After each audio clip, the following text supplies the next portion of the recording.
Olá, bem-vindo ao Mundo Real agora. Se você busca notícias diretas sobre política internacional, inscreva-se no canal e ative o sininho. Hoje, Trump e Putin se encontram no Alasca.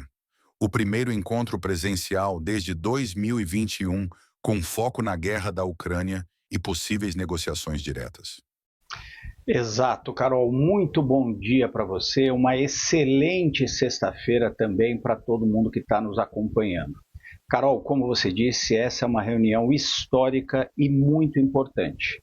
Vai ser a primeira vez que o presidente Vladimir Putin se encontra com um líder dos Estados Unidos desde 2021 e isso rompe, inclusive, o isolamento que o Ocidente forçou ao líder russo desde o início da guerra na Ucrânia. Então, o presidente russo já sai com uma vantagem. Ele já volta, obviamente, ao cenário internacional, no maior estágio internacional possível, que é uma reunião bilateral de cúpula, feita às pressas, inclusive, com o presidente da maior economia e da maior potência militar do mundo, os Estados Unidos. Essa reunião, Carol, vai discutir muitos aspectos, em especial a guerra na Ucrânia. Deve começar às 4:30 da tarde, no horário de Brasília, e como você disse, tem uma entrevista coletiva marcada com os dois líderes para as 8:30, mas isso só se a reunião for bem. O próprio presidente Donald Trump disse isso. Se a reunião for muito bem, nós vamos falar com a imprensa, o Putin também vai falar. Se for tudo mal, a reunião acaba rapidamente, o Trump volta para os Estados Unidos, não dá nem nenhuma declaração para a imprensa. E se a reunião acabar bem, o presidente Donald Trump diz que vai convocar uma segunda reunião entre ele, o Putin e o Volodymyr Zelensky. O que está em jogo nessa reunião de hoje, Carol? O Putin vai tentar convencer o presidente Donald Trump que a melhor e mais rápida forma de acabar com a guerra, que é uma intenção do presidente norte-americano, seria convencer os ucranianos a cederem as partes do território do país que estão ocupadas pelos russos. O presidente Putin vai tentar jogar essa carta, vai tentar, inclusive, esse é um temor dos europeus, criar uma cisão ali entre os Estados Unidos, a Europa e a Ucrânia. A gente lembra que o presidente Volodymyr Zelensky não foi convidado e não vai participar dessa reunião. Ninguém espera que um acordo seja fechado já hoje no Alasca, até porque mais negociações vão ser necessárias. Mas esse primeiro encontro é crucial, ele é muito importante. Por isso os europeus temem que o Putin consiga, de fato, já de saída, convencer o Putin a colocar pressão sobre os ucranianos para ceder os territórios.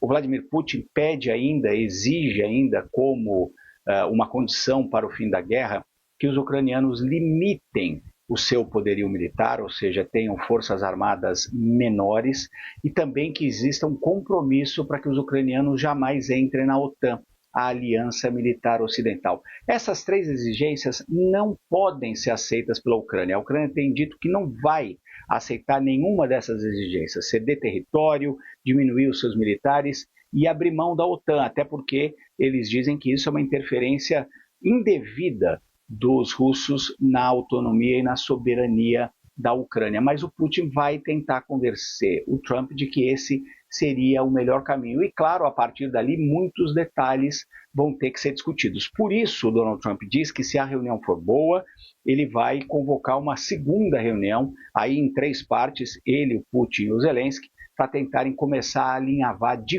fato uma solução para o fim da guerra. Agora, o Putin diz, perdão, o Trump diz, ato falho, o Trump diz que em 2 minutos ele vai conseguir entender se o Putin quer de fato acabar com essa guerra ou não.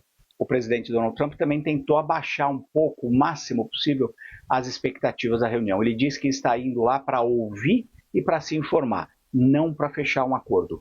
Mas do lado russo, certamente a tentativa é causar um grande primeiro impacto para que isso persista nas próximas reuniões. E o principal objetivo do Putin, só reafirmando isso, é tentar garantir que os Estados Unidos pressionem a Ucrânia a ceder território. De uma parte alarmante, inclusive, Carol, só para concluir, o próprio Trump já disse que é muito provável que isso aconteça, que os dois lados tenham que trocar territórios. Então o caminho está meio pavimentado para o Putin. Vamos ver se ele vai ter sucesso e vamos ver como o resto do mundo vai acompanhar com apreensão, inclusive, o que vai ser discutido hoje no Alasca. E aí, Américo, vários pontos que você traz para a gente já nesse primeiro momento, da expectativa com relação a esse encontro, de algumas declarações de Donald Trump. Por exemplo, se correr bem, teremos a entrevista coletiva. Se correr bem, teremos um encontro com a participação também de Volodymyr Zelensky. Em que medida essas recentes declarações minimizam as críticas de ucranianos e de europeus devido à ausência de Volodymyr Zelensky nessa conversa? Carol, os europeus e o próprio Zelensky, eles tentaram durante essa semana convencer o Putin a ser cauteloso na reunião. Eles tiveram uma videoconferência na quarta-feira, a gente trouxe as informações aqui. O Zelensky depois se encontrou com líderes europeus também, e eles passaram duas mensagens claríssimas para o Donald Trump. Em primeiro lugar, é necessário forçar a Rússia a aceitar um cessar-fogo imediato. E só a partir do cessar-fogo sentar todos os lados, com aí sim a presença dos ucranianos, para discutir como de fato acabar com a guerra. A Rússia vem resistindo a essa ideia de um cessar-fogo. Eles acham que um cessar-fogo só daria tempo para os ucranianos se rearmarem. Então, uma possibilidade é o Putin eventualmente concordar com um cessar-fogo desde que novas armas não sejam enviadas para a Ucrânia. É uma possibilidade. Mas, como eu disse, o principal ponto para o Putin é tentar convencer, ou pelo menos deixar ali no fundo da cabeça do Trump, que a saída é territorial, é entregar esses territórios que estão com os ucranianos. Os europeus, como você colocou, eles também estão muito preocupados com outros dois aspectos, Carol. Primeiro, obviamente, o mapa da Europa ser redesenhado à força. Mas, além disso, eles temem uma cisão nessa aliança militar ocidental que até aqui foi absolutamente sólida em apoiar a Ucrânia. Tanto a OTAN como a União Europeia, os Estados Unidos estiveram o tempo inteiro com algumas fraquejadas ali no início do mandato do presidente Trump, mas eles estiveram muito unidos. A Europa teme que o Putin, ao conseguir concessões, também crie essa cisão militar.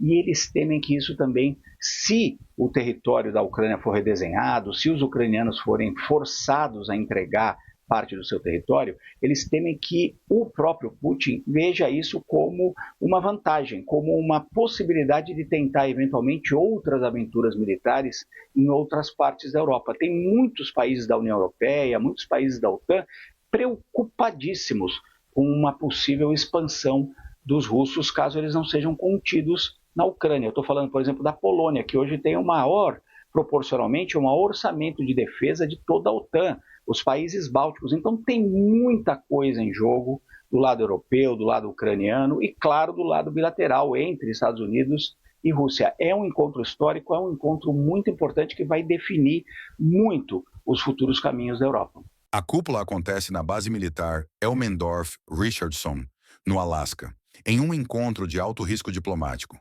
O Alasca foi comprado da Rússia no século XIX e hoje está fora da jurisdição do Tribunal Penal Internacional, o que torna o local simbólico e estratégico. Trump busca um acordo de cessar-fogo na Ucrânia, enquanto Putin mantém sua posição firme. Eles discutirão segurança europeia, paz e possíveis concessões. Especialistas alertam sobre o risco de propaganda russa e exclusão da Ucrânia, que não foi convidada. Este encontro pode redefinir a guerra na Ucrânia. Para o bem ou para o caos? Comente o que você acha e inscreva-se para os desdobramentos ao vivo no Mundo Real agora.